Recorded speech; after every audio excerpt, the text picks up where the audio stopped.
Huey Campbell, a mild-mannered electronic salesman. He's got a girlfriend, Robin, and they are very happy together till one day, oh what, it's one of those gory scenes I can't show, as she was run over by a speedster hero, basically like being hit by a train. He gives a standard corporate apology, and he was offered a small settlement if he signs the non-disclosure agreement, but Huey doesn't for now, and so the next day his life changes when he meets Karl Urban as Billy Butcher. He acts basically like an R-rated Captain Jack Sparrow. He curses in every single sentence. He claims to be with the FBI on a special task force who brings soups to justice. Yes, superheroes are mega celebrities, not just fighting crime. Poor Huey, he gives a standard corporate apology, and he was offered a small settlement if he signs the non-disclosure agreement, but Huey doesn't for now, and so the next day his life changes when he meets Karl Urban as Billy Butcher. He acts basically like an R-rated Captain Jack Sparrow. He curses in every single sentence. He claims to be with the FBI on a special task force who brings soups to justice. Yes, superheroes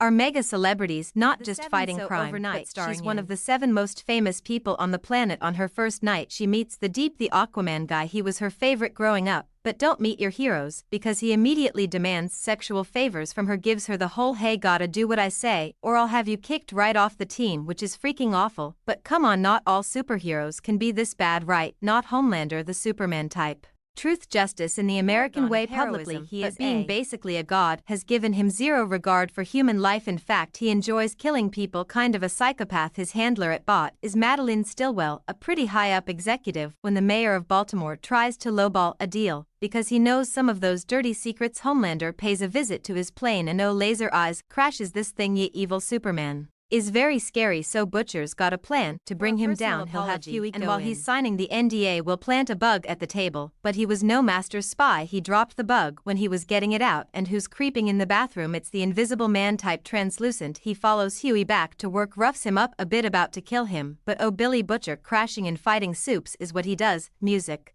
Except fighting an Invisible Man is very difficult, but together they managed to electrocute him and take him down. He was tried to kill us, you gotta call this in, but Butcher confesses he's not actually with the FBI and technically they're criminals, so Butcher recruits one of his old friends, Frenchie, who is a mad genius superhero killer. Unfortunately translucent, has diamond skin, he's basically invincible, nothing can penetrate it, but finally Frenchie figures it out. His skin may be impermeable, but they shove a bomb up his butt. Yeah, that would probably do it. Translucent starts talking, tells him but he almost escapes, and Huey has to decide if he's a killer or not. He's about to let Translucent go, but then remembers what a train did to Robin and boom, blows him up. It's another of those very gory scenes. Then Butcher goes through grouped another old friend, only known as Mother's Milk. He's reluctant to join the team. He's got a serious girlfriend now who he's always on the phone with, but he does join. And the boys are back together now. The info that girlfriend Popclaw, she's kind of a list superhero, was famous years ago for her sexy movies. Huey manages to hack the cameras in her apartment, so the boys are watching when a train comes over and they're doing some drug. Compound V, it's a super steroid which a train needs for his big race to prove he's still the fastest man alive. The boys are infiltrating, but when he sees Starlight, turns out he knows her. Yeah, they just had a random meets cute on a park bench. A normal guy like Huey being in the 7 has continued to disappoint. Even the fighting crime and saving people, theoretically the whole point is basically all staged just for the social media likes. Anyway, it's the speedster race, which is a little anticlimactic because they just do one lap, but a train wins cause he's juicing. The boys weren't able to steal his Compound B, but Popclaw's got some, and she's doing it right now, getting all jacked up. Just then her landlord and they've worked out an arrangement where he gets to live out his superhero sexual fantasies. It's another scene I can't show any of, but basically because she's jacked up on Compound B she loses control and accidentally kills this guy. But that's good news for the boys, they've got some serious blackmail on her now and get her to tell them everything she knows about Compound B. They go to the spot where a train picks it up. But there's something else. She decides to let her go, but turns out she was locked up for good reason. She's a soup and is a feral crazed killer friend. She thinks he can reach her with kindness, though he keeps trying and she keeps proving to be unreachable. He and Mother's Milk have a big fight. The boys are about to disband, but Butcher steps in with one of the funniest pep talks of all time. He goes into deep detail about the Spice Girls and what their solo careers have been like. The story being apart were useless, but put us together now. It's a big problem for a train that Popcorn talks. It's a complicated relationship. He really loves her, but she's too much of a liability now, and oh, he kills her, makes it look like an overdose. So sad for him. Her security camera though did catch Frenchie, so hunting him down is one of the 7. Black Noir, he's a very funny minor character. Because he never says anything or takes off his mask, but he's about to kill Frenchie though. But he's saved by the feral girl. We have a bit of a superhero fight where Black Noir wins. It looks like he's killed her, but she's got regeneration powers. She's okay. Bot's big goal right now is to get their superheroes into the military, get those sweet military contracts, but the politicians are all against it. But a great opportunity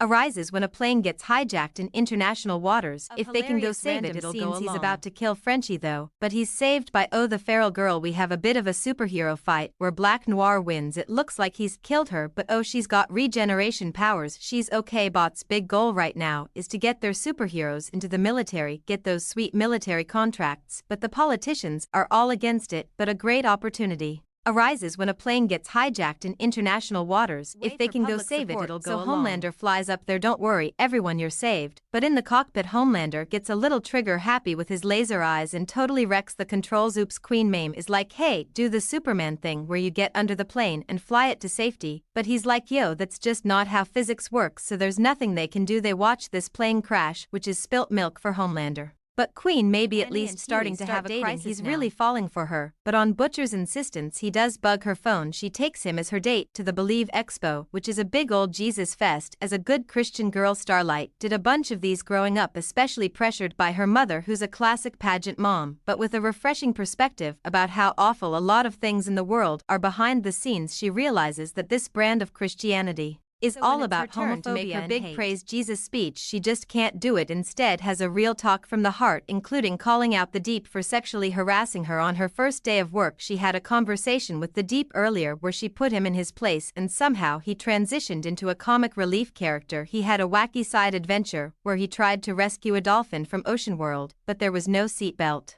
So dolphin out the window. Then after his he's unofficially demoted from the 7 and sent to Sandusky, Ohio, where he tries to rescue a lobster, but also gets it killed. Also the reason he never takes his vest off is because he's got super gross kills. So we leave him in Ohio, a broken man who's shaving his head while crying. Now back to the Believe Expo. It's led by the Christian superhero Ezekiel, who's got stretchy man powers, but like most superheroes and real-life celebrity preachers, he's a huge hypocrite. Huey goes in for a private baptism, but he's never blackmailed anyone before, and at first it doesn't go so well, but eventually he gets the hang of it. They learn that Compound V is being given to babies to turn them into supers. This leads to a wonderful fight scene where Butcher uses the laser eye baby as a weapon that was diabolical. Boys find out this isn't new. In fact, no superheroes are born naturally, they were all made this way. Homelander's fabrication. He was raised in a lab. This explains his weird relationship with Madeline that is somewhat sexual, but also kind of motherly. She's like, who's my good boy? It's weird, made even weirder because she's just had a real-life baby, and Homelander is like super jealous of it. Now feral girl is less feral, but she still can't talk, so to find out her story they bring her to Ellie.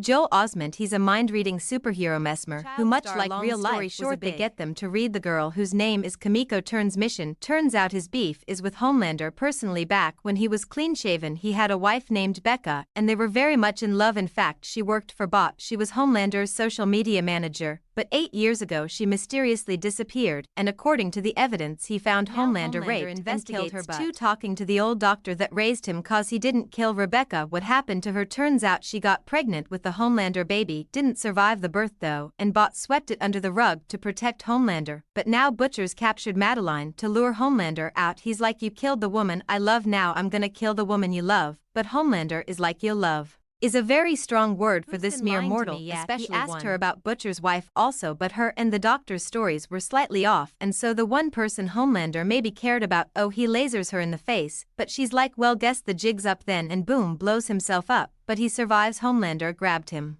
and flew him to safety. He's like, hey man, I want you to see this, you're gonna flip. Turns out his son survived. Oh man, a mini Homelander. He's been raised by his mom Becca. Butcher to avenging is alive and well, and that's how season 1 of The Boys comes to an end. If you like this recap, hit that subscribe button. I'm bringing you the best recaps of TV and movies, so don't miss out.